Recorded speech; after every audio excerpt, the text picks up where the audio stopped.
ትንሣኤ ካለፈ በኋላ የሚመጡትን ቀናት በቀላሉ ሰኞ፣ ማክሰኞ፣ ረቡዕ ብለን እንጠራቸዋለን። ነገር ግን ቅድስት ቤተ ክርስቲያን እነዚህን ቀናት በልዩ ስምና በጥልቅ ትርጓሜ ትጠራቸዋለች። እነዚህ ስሞች ምን ይዘዋል? ለምንስ እንደዚህ ብለው ተሰይመዋል? እኛስ ከዚህ ምን እንማራለን? በዛሬው ቪዲዮ ከትንሣኤ በኋላ ያሉትን 7 ቀናት ከነ ትርጓሜያቸው በጥልቀት እንመለከታለን። ክርስቶስ ተንሥአ እሙታን በዐቢይ ኃይል ወሥልጣን አሰሮ ለሰይጣን አግዓዞ ለአዳም ሰላም እምይእዜሰ ሆነ ፍስሐ ወሰላም። በስመ አብ ወወልድ ወመንፈስ ቅዱስ አሐዱ አምላክ። በስመ አብ ወወልድ ወመንፈስ ቅዱስ አሐዱ አምላክ። በስመ አብ ወወልድ ወመንፈስ ቅዱስ አሐዱ አምላክ አሜን። ትንሣኤ ለክርስቲያን ሕይወት የድል ቀን ነው። ከዚህ በኋላ የሚመጡት ቀናት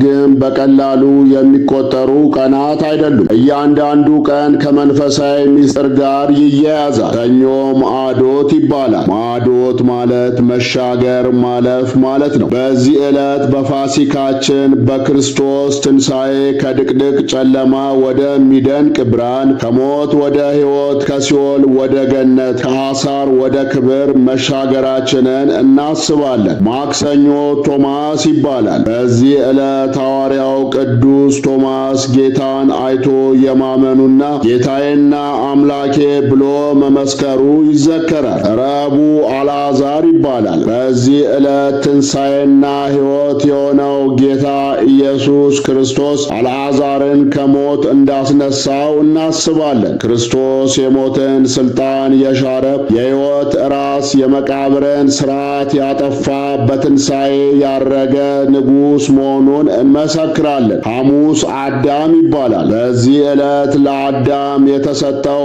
ተስፋና የተገባለት ቃል ኪዳን እንደተፈጸመ አዳምና ልጆቹን ነፃ እንዳወጣ እናስባለን። ዓርብ ቅድስት ቤተ ክርስቲያን ይባላል። በዚህ ዕለት ቅድስት ቤተ ክርስቲያን በክርስቶስ ሞትና ትንሣኤ ስለመመስረቷ ይሰበካል። ክርስቶስ ስለ እርሷ ራሱን አሳልፎ ሰጥቶ ራሱ ቤዛ ሆኖ በደሙ አንጽቶ በትንሣኤው ድል ነስቶ እንዳከበራት ይነገራል። ቅድስት ቤተ ክርስቲያን ስንል ሕንፃውን ሳይሆን አማኞቹን ነው። ክርስቶስ ለሕንፃ አልሞተምና። ቅዳሜ ቅዱሳት አንስት ይባላል። በዚህ ዕለት ቅዱሳት አንስት የክርስቶስን አካል ሽቶ ለመቀባት አቋርጠው ወደ መቃብር መምጣታቸውና ትንሣኤውንም ቀድመው ማየታቸው ይሰበካል። እሁድ ዳግም ትንሣኤ ይባላል። በዚህ ዕለት ክርስቶስ ለሦስተኛ ጊዜ ለደቀ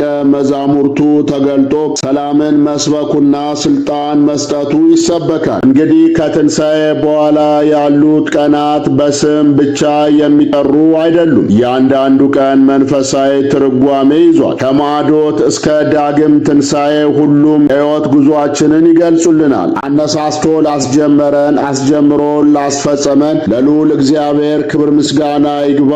ወስብሐት ለእግዚአብሔር ወለወላዲቱ ድንግል ወለመስቀሉ ክቡር። ይቆየን።